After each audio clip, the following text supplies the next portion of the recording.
If we look at some of the best athletes in different sports, we see that everyone has a different personality. In soccer, for example, Lionel Messi appears to be shy and humble, whereas Cristiano Ronaldo appears to be relatively more boastful and proud. In basketball, Stephen Curry appears to be easygoing and fun, whereas LeBron James appears to be relatively more serious. In the UFC, Khabib is religiously grounded and humble, whereas Conor McGregor appears to be relatively more boastful and proud.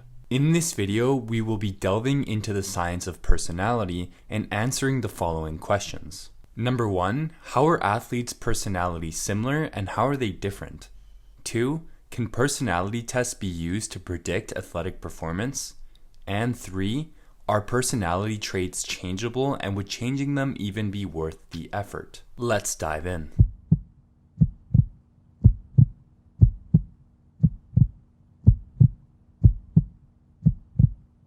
How are athletes' personalities similar and how are they different? Before answering this question, it is important to define personality. There are several theories and definitions, but for the sake of this video, we're going to keep it simple and define personality as the consistent ways in which the behavior of one person differs from that of others, especially in social situations. With personality defined, let's jump in. Research suggests that individuals who have extroverted and stable personalities tend to gravitate towards sports and that participating in sports further shapes our personality. Because different sports have different demands, some personality traits are more beneficial than others. For example, on average, we can expect a fighter to be more aggressive and more tolerant of pain than a golfer. Also, each sport has a different culture, which further contributes to shaping personality.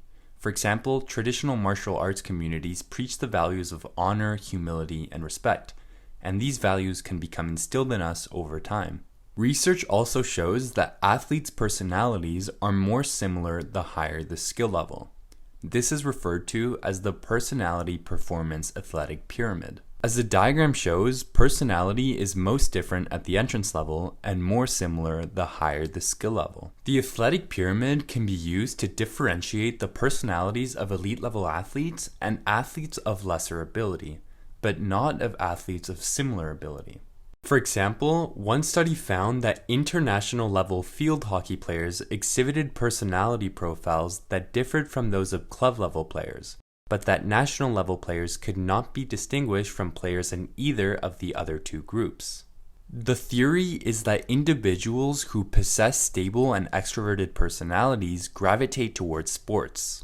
And as the competitive process weeds out all but the keenest competitors, those who remain are those who have the greatest levels of extroversion, stability, and other traits that are beneficial for the specific sport.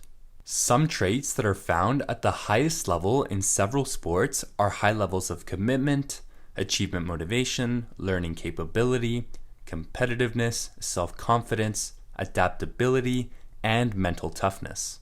In addition to these traits, there are other specific traits that are more prevalent or beneficial in certain sports. For example, compared to normal groups, elite rock climbers exhibit low anxiety, emotional detachment, and high sensation seeking. It is important to know that although athletes are more similar the higher the skill level, there are still differences at the highest level. As mentioned earlier, one example of this is how Lionel Messi appears to be shy and introverted, whereas Ronaldo appears to be relatively more socially confident. A reason for this is that some traits are more beneficial than others for athletic success.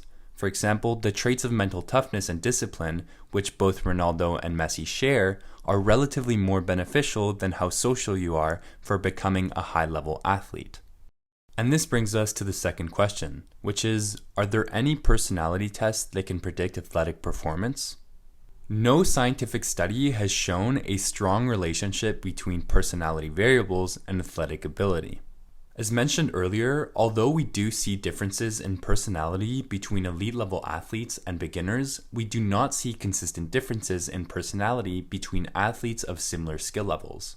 So we cannot predict that one athlete on a team will be better than another based on a personality test. In support of this, researchers were unable to distinguish between starters and non-starters in a high school basketball team with personality tests. This highlights the important point that it would be unwise to make decisions on who to pick for a team or who to play versus who to leave on the bench based on personality tests.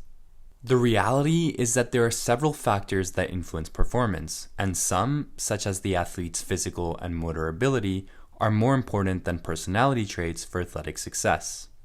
Another reason why personality tests cannot predict performance is because an athlete's performance in a given situation may not reflect his personality. For example, imagine the following situation. An elite level basketball player is sent to the foul line to shoot 2 free throws with his team trailing by 1 point in a playoff game and there is no time left on the clock. The athlete shooting may have a disposition to be low in anxiety, but it is unlikely that anyone could approach this situation without feeling at least a little anxious. In this situation, an athlete that normally scores 90% of his shots may feel overwhelmed by the pressure and miss one or both shots. It is also possible that an athlete who is relatively higher in dispositional anxiety and normally scores 80% of his shots is able to use strategies to help himself relax and perform under the pressure. Essentially, how you behave in certain situations may be inconsistent with your personality. This inconsistency between behavior and personality is referred to as the personality paradox. To resolve the personality paradox, psychologists propose the cognitive affective processing system. According to this system, an athlete's personality interacts with the situation to determine performance. The athlete's performance, however, is also influenced by factors such as the athlete's perception of the situation, their expectations and beliefs, their emotions, their goals, and their ability to regulate their thoughts and emotions.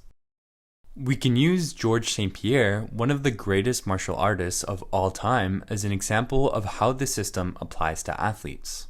I do it for the lifestyle, for what it is. I don't do it for the fight. I freaking hate to fight. I had this talk with Rory McDonald at one point. I was like, hey, why you like fighting? Oh, I guess I like to fight. He said, you like to fight? It's like, fuck no, I don't like to fight. And everybody... Georges St-Pierre appears to be a generally calm, confident, and happy person. However, when it comes to competing, he says that he does not enjoy it and that it makes him feel very anxious. And everybody in the room turn around, they look at me like I'm crazy. I'm like, you guys are all crazy. You think I like to fight in a cage in front of millions of people, maybe get humiliated, knocked out, or die? Are you crazy? I don't like to fight. Are you nuts? In order to overcome this anxiety and influence his performances in a positive way, Georges St-Pierre uses self-affirmations to help boost confidence and regulate his emotions. Try to convince myself like a kid, like... I'm the greatest, I'm the strongest, and I think of it, look at me, and I'm this, I'm beautiful, I'm strong, I'm this, and I'm faster, I'm stronger, I'm gonna win. The key point here is that several factors influence performance, and personality tests alone cannot consistently predict performance. I want to end the video by answering the question of whether or not personality traits are changeable, and if doing so is even worth the effort. In general, personality remains quite stable throughout one's life. However, research suggests that it is possible to develop different traits through active efforts and/or by assuming different roles. In regards to whether or not it's worth the effort, yes, as mentioned earlier, there are traits shared by high-level athletes that are helpful for becoming masterful at a sport. A few examples of these traits and skills are discipline, mental toughness, confidence, the ability to regulate thoughts and emotions, the ability to improvise and adapt, and more. I will be making in-depth videos about each of these things in the future. Besides developing traits and sport-specific skills that are relevant to improving athletic performance, there's no need to try and become someone you're not. What I hope I was able to convey in this video is that personality alone cannot predict performance, and that even among elite level athletes, there are differences in personality. Being cocky, excessively proud, or unsportsmanlike, for example, is not necessary for becoming masterful at a sport.